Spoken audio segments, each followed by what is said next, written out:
Halo, selamat pagi semuanya. Kembali lagi dengan Ibu Noven di pembelajaran matematika untuk kelas 7. Pada kesempatan ini kita akan melanjutkan materi berikutnya. Semoga kalian dalam keadaan sehat dan tentunya tetap semangat. Dan mari kita bersama-sama untuk menyimak pemaparan video berikut ini. Selamat menyaksikan, Tuhan memberkati. Baik anak-anakku sekalian, pada kesempatan ini kita akan belajar tentang bab segitiga. Nah, apa itu segitiga? Segitiga adalah bangun datar yang terdiri dari 3 sisi. Kemudian, untuk jenis-jenis segitiga itu terbagi menjadi 2, yaitu ditinjau dari panjang sisinya, terdiri dari segitiga sembarang, segitiga sama kaki, dan segitiga sama sisi. Kemudian, jika ditinjau dari besar sudutnya, akan ada segitiga lancip, segitiga siku-siku, dan segitiga tumpul. Baik, perbedaan jenis segitiga jika ditinjau dari panjang sisinya adalah yang pertama segitiga sembarang. Ketiga sisi dari segitiga sembarang ini tidak sama panjang atau panjang sisinya berbeda-beda. Seperti kita lihat pada contoh segitiga ABC berikut ini. Nah, AB tidak sama panjang dengan BC dan juga tidak sama panjang dengan AC. Kemudian segitiga berikutnya adalah segitiga sama kaki, di mana segitiga ini memiliki 2 buah sisi yang sama panjang, yaitu misalnya di sini ada segitiga PQR, maka panjang PQ sama dengan QR, sehingga mempengaruhi kaki sudutnya juga, di mana sudut Q akan sama dengan sudutnya. Kemudian yang ketiga adalah segitiga sama sisi. Segitiga sama sisi maka memiliki ketiga sisi yang sama panjang. Contohnya adalah A, B, C. Ditandai seperti ini, berarti setiap sisinya adalah sama panjang. Artinya panjang AB sama dengan BC sama dengan C. Berikutnya, perbedaan jenis segitiga jika ditinjau dari besar sudutnya. Di sini ada segitiga lancip. Nah, kalau segitiga lancip, ketiga sudutnya itu merupakan sudut yang lancip. Sudut A, lancip, sudut B, lancip, dan sudut C, lancip. Sudut yang lancip itu adalah sudut yang besarnya antara 0 derajat sampai dengan 90 derajat. Kemudian segitiga siku-siku. Segitiga siku-siku adalah salah satu sudutnya merupakan sudut siku-siku. Seperti pada gambar berikut ini, ada segitiga ABC, di mana segitiga tersebut siku-siku di B. Sudut B merupakan sudut siku-siku dari segitiga tersebut. Kemudian segitiga tumpul, salah satu sudutnya merupakan sudut tumpul.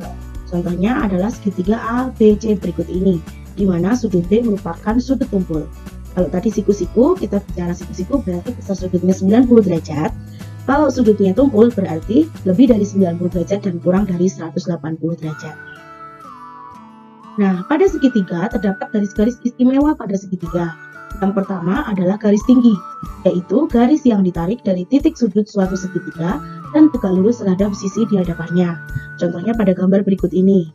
Segitiga A, B, C, kemudian ditarik garis dari titik sudut A menuju sisi di hadapan sudut A, yaitu BC.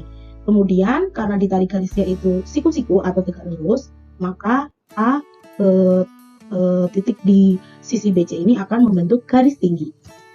Kemudian garis bagi, yaitu garis yang ditarik dari titik sudut segitiga dan membagi sudut menjadi 2 bagian yang sama besar.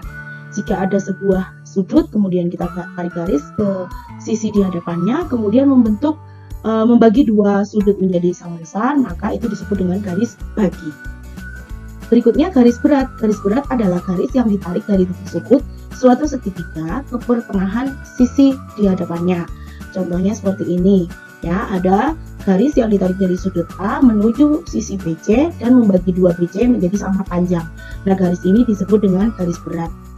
Kemudian yang keempat, garis sumbu, yaitu garis yang ditarik dari pertengahan sisi segitiga dan tegak lurus terhadap sisi tersebut. Sehingga seperti ini bentuknya. Jadi, panjang BC dibagi 2, kemudian ditarik garis dari titik pertengahan antara B ke C yang siku-siku terhadap garis tersebut. Jadi garis tersebut akan tegak lurus terhadap garis atau sisi BC. Ini disebut dengan garis sumbu. Baik, untuk sifat-sifat segitiga sendiri kita dapat simpulkan menjadi beberapa poin berikut ini. Yang pertama, pada segitiga sama kaki terdapat 2 sisi yang sama panjang dan 2 sudut yang sama besar, yaitu berada pada kaki segitiga yang sama panjang tersebut. Contohnya adalah segitiga PQR berikut ini, di mana panjang PQ sama dengan panjang PR dan sudut Q sama dengan sudut R. Kemudian pada segitiga sama sisi, ketiga sisinya sama panjang dan ketiga sudutnya sama besar, yaitu 60 derajat. seperti pada gambar berikut ini. Kemudian jumlah sudut-sudut setiap segitiga adalah 180 derajat. Nah, kalau sisi segitiganya sama, maka sudut dari segitiga tersebut akan sama besar juga kan?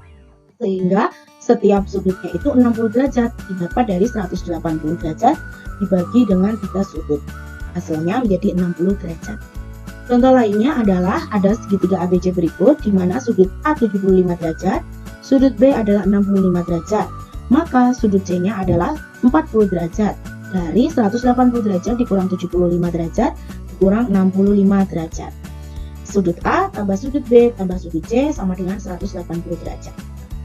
Nah, kita bisa mengembangkan lebih jauh lagi bahwa besar sudut luar suatu segitiga akan sama dengan jumlah sudut di dalamnya yang tidak berpelurus dengan sudut luar tersebut. Contohnya pada gambar, misalnya ada sudut A besarnya 55 derajat dan sudut B 65 derajat, maka sudut BCD di mana garis AC ini diperpanjang sampai dengan D membentuk sudut BCD, maka besar sudut BCD ini ada di luar segitiga, sehingga BCD sama dengan sudut A ditambah sudut B. Maka besar BCD atau bisa disebut juga dengan DCB, DCB dengan BCD sama ya, sama dengan 55 derajat ditambah 65 derajat, yaitu 120 derajat. Baik, untuk materi segitiga yang pertama, saya cukupkan sampai di sini. Selamat belajar dan Tuhan memberkati. Salam matematika.